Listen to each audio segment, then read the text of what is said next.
Welcome to Q&A practice. We'll start out with plaintiff attorney. Ready? Here we go. You put incentives into the program to encourage inmates to step down, correct? Correct.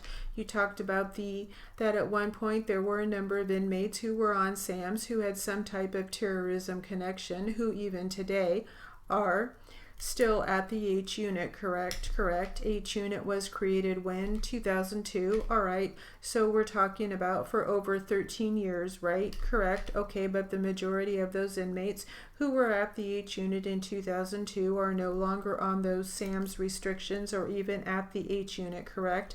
There's a number that have been moved out. Yes, right. The majority, correct?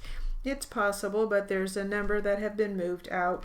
Now, you were the warden at Terre Haute from 2004 to 2006, right? Correct.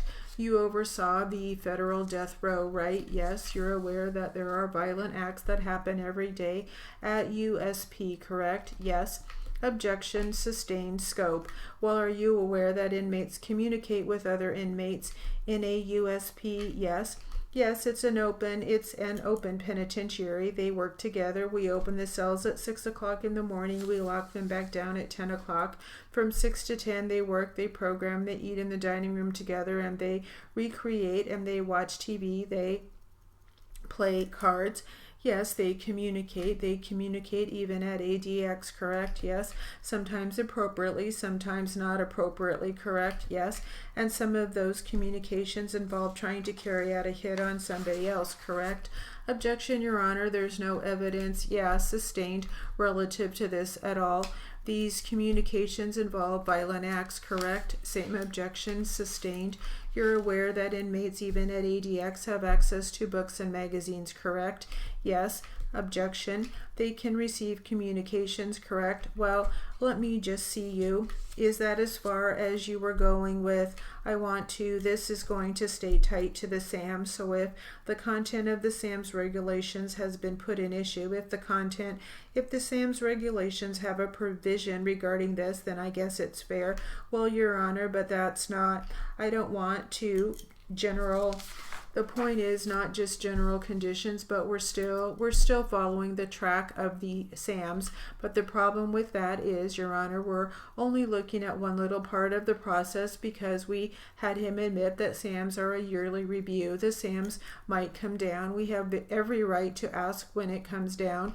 You can show, right, you can have evidence of what is opened up, I guess, what possibilities, what the restrictions of the SAMs are, and if the restriction isn't there, I guess that is possible, but it's got to be tied to the present terms that are in the SAMs.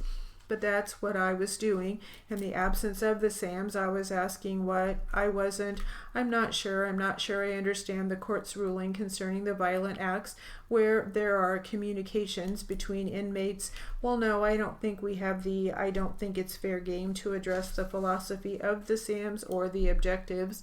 We're dealing with the mechanics of the SAMs and what they preclude and what in their absence is not precluded. That is an otherwise available feature of prison life. It's also their effectiveness, though. Mr. Bruck's argument is that the defendant will not pose a danger to others going forward because the SAMs will prevent him from communicating in a way that could provoke or encourage or facilitate violence. If the SAMs are in effect to do that, that's something the jurors ought to be aware of, and in fact the SAMs are not foolproof. They've been violated and they have led to violence. We have a list of every documented instance. We asked for every documented instance of violence on the H unit involving SAMs inmates. We were told we could only have the last 5 years. We were given the last 5 years.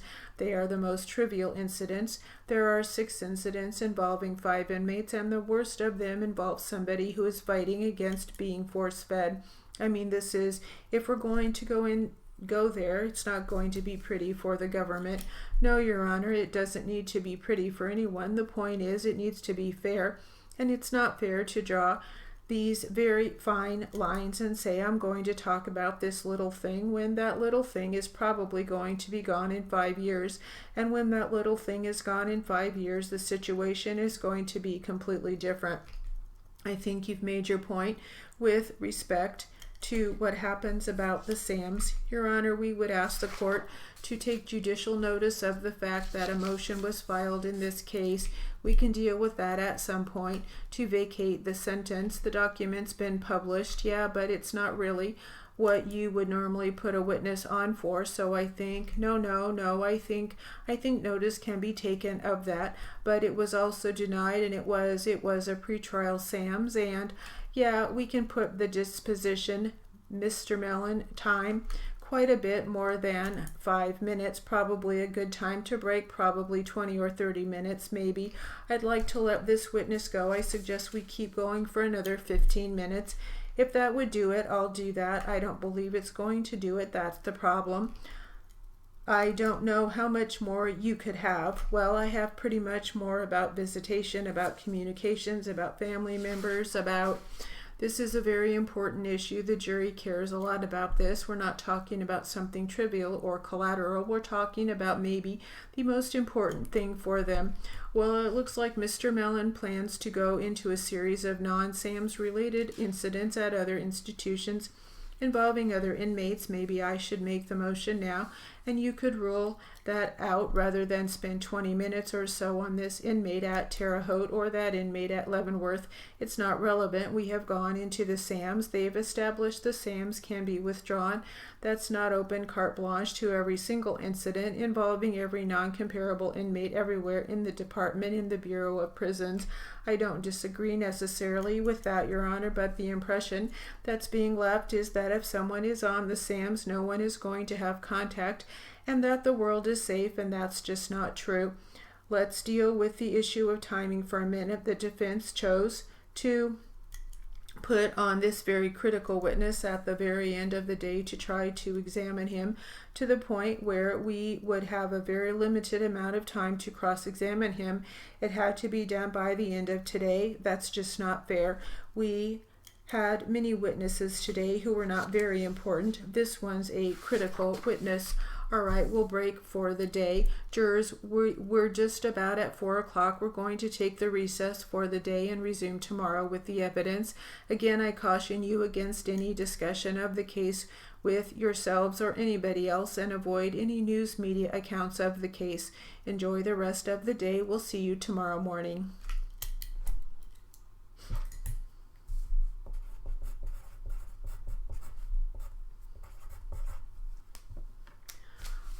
Right.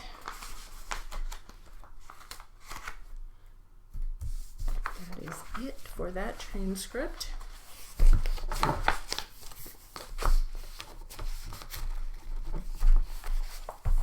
So we'll get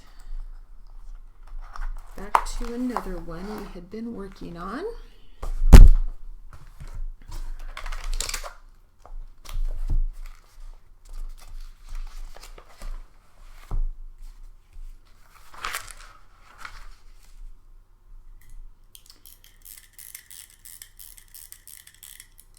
And we will start with defense. Ready? Here we go. And what types of students? I'm talking about students who did not have developmental challenges. What types of students generally would participate in the Best Buddies program at Cambridge, Rindge, and Latin? Overall, the students that participated were typically students that were involved in other sports, students that were doing well academically, students that wanted to make more friends, students that wanted to be part of a club that was inclusive and that was designed to have fun and be social. I'm going to show you what's been marked for identification. I don't know if the government has an objection as 3507-068. May we see that on the screen, please? No objection, Your Honor. We'd offer that. Admitted. Thank you. Do you see that photo on the screen? I do. And can you tell us if you recognize what, when, and where that photo was taken? That was our, I believe, our end of the year banquet at Ryle's Jazz Club in Cambridge.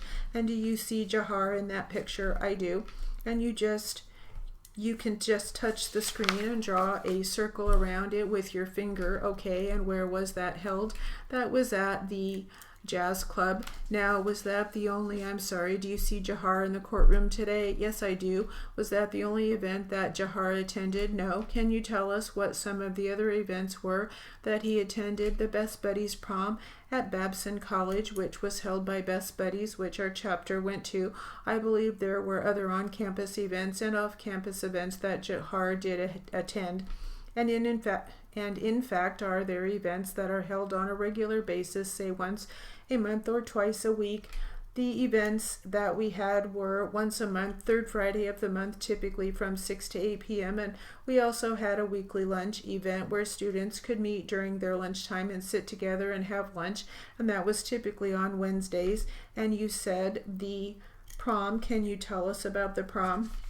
The Best Buddies prom was held at Babson College. It was run by Best Buddies International.